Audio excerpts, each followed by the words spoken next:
Hello या नमस्ते सम्पूर्ण साथीहरूलाई है त। आज धेरै दिनपछि भिडियो बनाउँदैछु। म चाहिँ मल्सियाको विदेशमा छु है त साथीहरू। आज सन्डे छुट्टी स्पेसली, त्यही भएर यसो घाम लागिरहेछ बाहिरतिर, यसो घामको आनन्द म हावा चलिरहेछ थोरै, त्यही मौसम आनन्द लिइरहेको है त।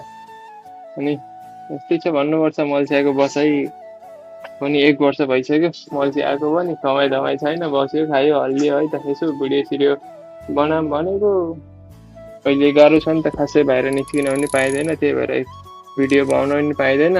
अनि अब यस्तै छ, अब के गर्नु, अर्काको ठाउँमा अब नेपालबाट आइएको थियो, अब भिडियो सिडियो बनाउँदा केही गरौँला भनेर आइएको थियो। अब के गर्नु, अब यहाँको परिस्थिति यस्तै छ।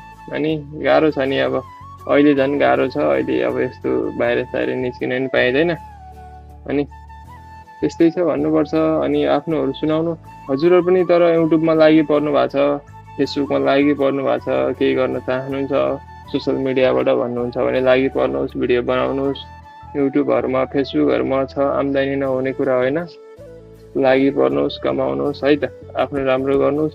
र हजुरहरू जुन ठाउँमा हुनुहुन्छ, जस्तो ठाउँमा हुनुहुन्छ, सुखी हुनुहोस्, खुसी हुनुहोस्, भगवान्ले तपाईँहरूको रक्षा गरून् है त। यति भन्दैमा आजको छोटो भिडियो यहीँ टुङ्गाउँछु।